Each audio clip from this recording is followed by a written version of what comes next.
I am Vernon Shelton, and I'm with my brother, the Rev, Anthony Mason Sr. We with Brothers of Truth, and today we talking about the goody good. Legal marijuana, boy. Cheech and Chong.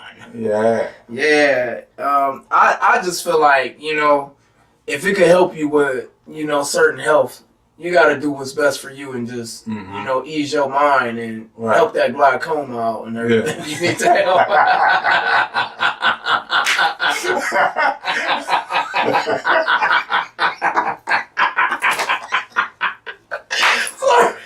You gotta do what you gotta do, you know what I'm saying? You may get the munchies and everything else, but you gotta do what you gotta do to get it, right? What you feeling about it? No, honestly, man. They make it so hard for our city to get it. Like, really. This state right here want to regulate everything, Amen. But it will get passed. Yeah. Can't stop a driving force. You can only grab on and ride with it, you know what I mean? Yeah. But they will find every avenue to regulate it before they let it go by. You know what I mean? I think it should have never became illegal, under Richard Nixon, way back in the day. It should have remained legal because, you're talking about something that's God-given that grows naturally on the earth. It don't have to be planted. Yeah. It grows wild, just like any other weed. Yeah. You know what I mean? And the potency and the medicinal purposes of cannabis and so many different things the cannabis plant is used for, you're talking about it go back a history over 5,000 years. 6,000 years. So this is before any of us was in existence. Exactly. So who are we to come along and decide just take it? This creation that God made, we got to get rid of this. Yes. So, I think it was a ploy to start mass incarceration, and they succeeded with that. They end up locking millions and millions and millions of people up at a fast rate to the point where most of the jails today are overcrowded. You got 3-4 people to a cell. People sleeping on the floors. You know what I mean? And a lot of that is attributed to marijuana because during the Richard Nixon Reagan era, they declared marijuana as public enemy number one. Like they put marijuana over cocaine, heroin, methamphetamines, hallucinogens, PCP, mushrooms. You know what I mean? Marijuana became public enemy number one. That's crazy. So I think, before I throw it back to you, I think, they done made as much money as they want to make off of it through the jail systems. And here's what happened. Nobody stopped smoking. Nope. They still smoking. So they say, well, since we did that, maybe we can come back and regulate it. We'll sell them the weed. So we still making money. Yeah, exactly. But the thing about it, they was already doing that. See? They was already doing that. They just did it for a cover-up because they didn't want them to have the rights to be making money off of it. Right. And feeling like they doing it in a legal way. Let's lock them up. Let's get them in trouble. But the hippie days, they made it popular. Jimi Hendrix, you know what I'm saying? Oh, yeah. You know what I'm saying? A lot of people's made it popular, man. Yeah. Our Jamaica man, you know what I'm saying? Yeah, Bob Marley. Yeah, exactly. Yeah. History, man. You know what I mean? They made songs about it, man. Yeah. It was popular back in the 70s and the 80s and stuff like that. And so now, all of a sudden, they made it so mean now, try to make it like, okay, if you want it, you got to go to school for it. You got to do this and that. I'm like, well, wait a minute. 1 minute, you got people that did a lot of time for this. Mm-hmm. You know what I mean? You're talking about during the time of Woodstock and Vietnam and all that. Yep. I mean, when the hippies were smoking weed it was one of the most peaceful environments yes, it was. that this country has ever seen. Yes, it was. I mean, all ethnicities was getting along with each other. Having fun, jumping over rainbows. You know, they was having fun. they even created a cartoon with these. They did. It's called Scooby-Doo. Yeah, that was it. Yeah, Scooby-Doo. That was it. Because Scrappy was the hippie. He was the hippie. He was one. Yep. Yeah, and you mean Shaggy. Shaggy. Yeah, he was a hippie. But all of them was hippies. You know what I mean? Yeah. And you saw the band they had. Yeah, yep. The conversion band. Every hippie had one. And they was always hungry. Yeah, they called it the mothership. Yep. You know what I'm saying? We got that from George Clinton. Yeah, see. You know what I mean? So, I definitely believe marijuana should be legalized all throughout the United States. And anybody who has ever been arrested for possession of marijuana or any kind of distribution charge of marijuana, you know, they should be free. Yeah, they should be free, and not only free, that stuff should be eradicated from their records. Yeah. You know, because like I say, you're talking about a substance that naturally been here before any of us has been in existence. Yes. Been around ever since. This stuff been around for centuries, especially in Chicago, the hash. Yep. Man, you know, I remember when I was a kid, since you brought that up, when I was a young child, I remember you can go to Rite Aid and buy a block of hashish, man. A block of it. See? And you could get high off the hash. See? You see what I'm saying? You could go into the store and buy a block of it. Wow. People used to take it and put it in their pipes. And the people that used to smoke pipe tobaccos, they put it in their pipes. Some people roll it in their top papers. Some brownies, food. Yeah, brownies, food. I heard about it. Some people mix it, you know, with other stuff. Come on, man. Yeah, I feel like it ain't fair for certain ones that's locked up doing like a lot of time for that, man. Yeah, it's I feel not like fair. that's kind of wrong. It should be expunged off their record. Period. It should. Because that's kind of wrong. Because now they sitting up there like, oh, it's not legal now, and I done did all this time. Now this happening, man. It should have never been illegal in the first place. I'm trying to figure out like, how did it happen? Like you said, it probably felt like they wanted the rights and they wanted to make the money off of it. You know what I mean? Indeed. You know, the euphoric effect from marijuana stimulating the endorphins in the brain. You know, there's only several times that we can do that, and that's what stimulates life. Mm-hmm. That's what relaxes our body and regulates our system without us being asleep. 3 things: laughter, which there's so much economic oppression going on out here. Sometimes we find it hard to laugh. Yeah. Everybody mean mugging and looking mad. Always. Exercise. We done talked about this before. Yeah. People too lazy to exercise they don't right know now. what they allergic to that. They allergic to that. Yeah, that's like a gym. Yeah, they're like, what? A gym? Why you cussing at me? I'm gonna call you another time, man. I got my cousin from Alabama on the phone. You was just on the phone with me for an hour, but when I'm at your gym, you gotta get off. A gym? And then the third thing is having sex. Yeah. All 3 of those things are exercise for the soul. Yep. Naturally. Outside of those 3 things, marijuana has been the medicinal supplement to get that effect. Yeah. You know, during a time where there was so much degradation and oppression, because you're talking about going all the way back to Vietnam. Man. You know how many people died in Vietnam? A lot. Yeah. That's crazy. We talking about going way back too, with the bell bottoms and all that. That's and the butterfly collars. Killing it, man. Yeah. The shags. Yeah. Killing it, wasn't it? Man, listen. You know, everybody had on a paisley vest. You know what I mean? Yeah. And then it seemed more brighter too. You know what I mean? It seemed more brighter. It seemed like everybody was more happier.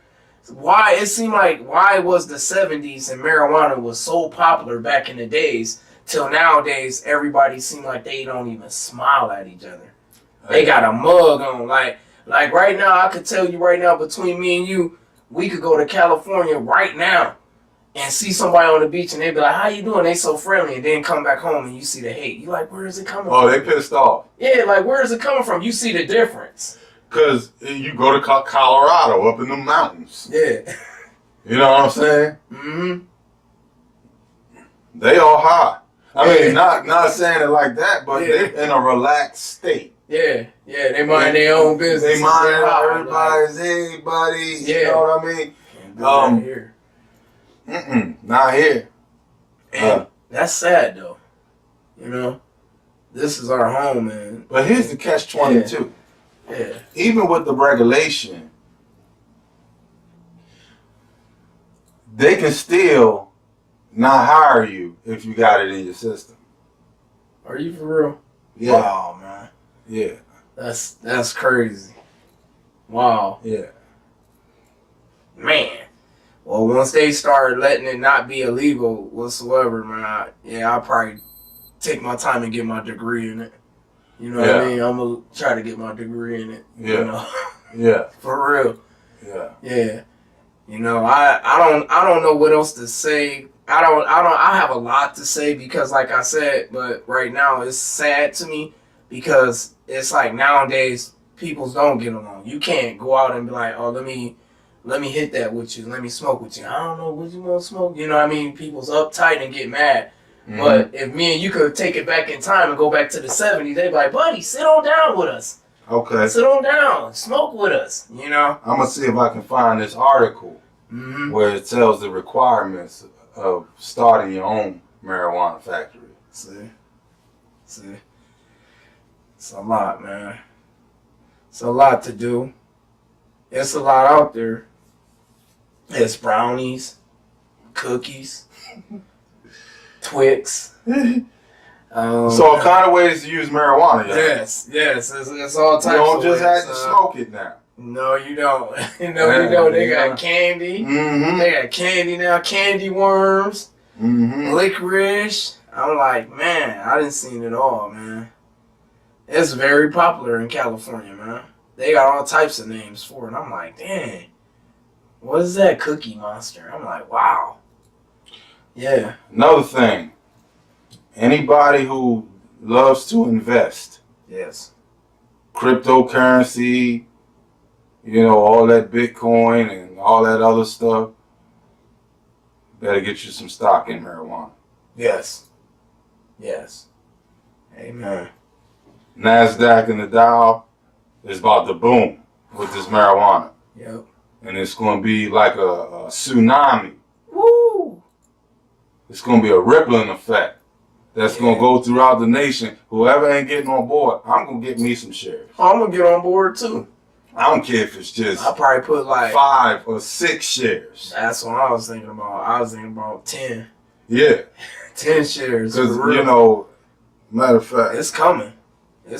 Stock means a lot, man. We got to realize that marijuana has already been legalized in the nation's capital. They ain't putting it out like that, though. Yeah. But it is. Yeah. Those guys that live in Washington, D.C. are walking around with marijuana in their pockets. Oh, yeah, they killing the scene. They're like, hey, I got to go outside, Pete. I got to go on break. Yeah. Yep. Yeah. Come on. They got marijuana shops down there where you can go in there and buy it over the counter. Yeah. You see what I'm saying? It's in Maryland, too, ain't it?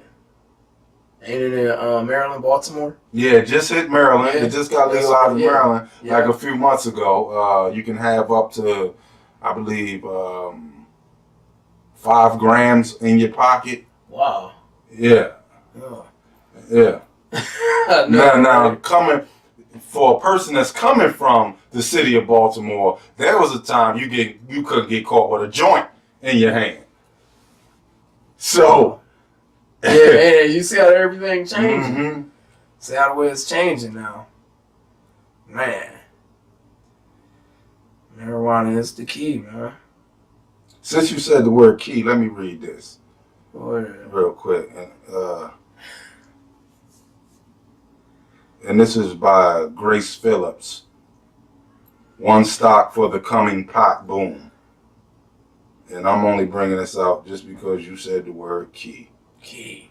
That's the key, the main key. It says a little known Canadian company just unlocked what some experts think could be the key to profiting off of the coming green revolution.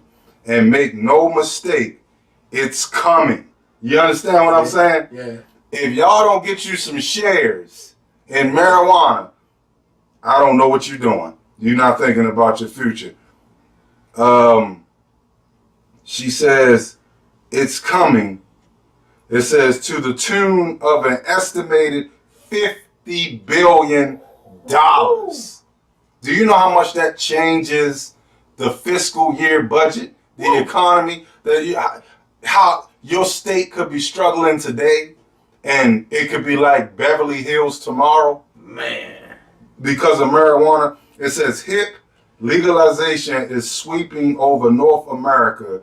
10 states plus Washington, D.C. have all legalized recreational marijuana over the last few years. And full legalization comes to Canada in October 2018. That's already in the past. Like I said, when a driving force is moving, you can't stop it. Yep. Ohio is going to jump on board and ride with it. Yep. Right with it. But see, the thing about Ohio, they're going to find a way to tax the crap out of you before they do it. Yep. It can't be stopped. It cannot be stopped. Yep. They showed somebody in Canada smoking and was chilling. An old lady. She was getting her smoke on. The legalization of pot was worth $10 billion for the U.S. in 2017 alone. Wow. That was last year. Wow. $10 billion. Dang, man. What would $10 billion, what would $1 billion do for Akron, Ohio? Boy. For the economy out here. Man. $1 billion? $1 billion. Tell me, man, for real. $1 billion? I'm ready, man. Come on now. I'm ready, man. So that's just some facts, you know, that I wanted to share with y'all for the viewers out there. Get your shares, because I'm going to get mine. I'm going to get mine too. Yeah. But outside of that, I'm Vernon Shelton, and this is Brothers of Truth, and I'm with my brother. It's the Rev, Anthony Mason Sr. And we want to say, you know, Merry Christmas and a Happy New Year's. Christmas is a day of the Lord Jesus Christ's birthday. And be blessed that you're still here. Because it's a lot of us that's not here to enjoy that with our family and friends. Indeed. This is a very, very important holiday, period, you know. Be blessed, because once that new year come, everybody say, I'm going to do this, I'm going to do that. Talk about it and be about it. But let God do the rest for you. Go ahead, my brother. I'm glad you said that, and I appreciate you saying that. And I know most of our viewers out there will appreciate that as well. I just want to say that for the people that's on the fence, you know, but still practicing the celebration of this holiday, know one thing, that Jesus Christ is for real. And he is still the reason for the season. You know, it doesn't matter how many atheists or whatever belief system, you know, or ideologies that are out there, this whole season is because of Jesus Christ. That's why it's Christmas, when we come together as a big body in remembrance and reverence of Jesus Christ. We got to know that during this time of year, a lot of us are scrambling. We running around. We stressing because we don't have the money to get that gift that we want to get that person, and we getting down on ourselves. Don't beat yourselves up. The greatest gift that God gave us was his love, his open sacrifice. You see what I'm saying? You know, it's the little things that count. Use what you got to get what you want. Take that little thing and put it under that tree if you got one. Amen. But when that person wake up in the morning, you give them a whole lot of Jesus with that little thing. That's right. You know what I'm saying? Because, you know, whatever is in that gift or wrapped up in that box doesn't equate to what God has done, not just for us, but what he's done for the world. You see?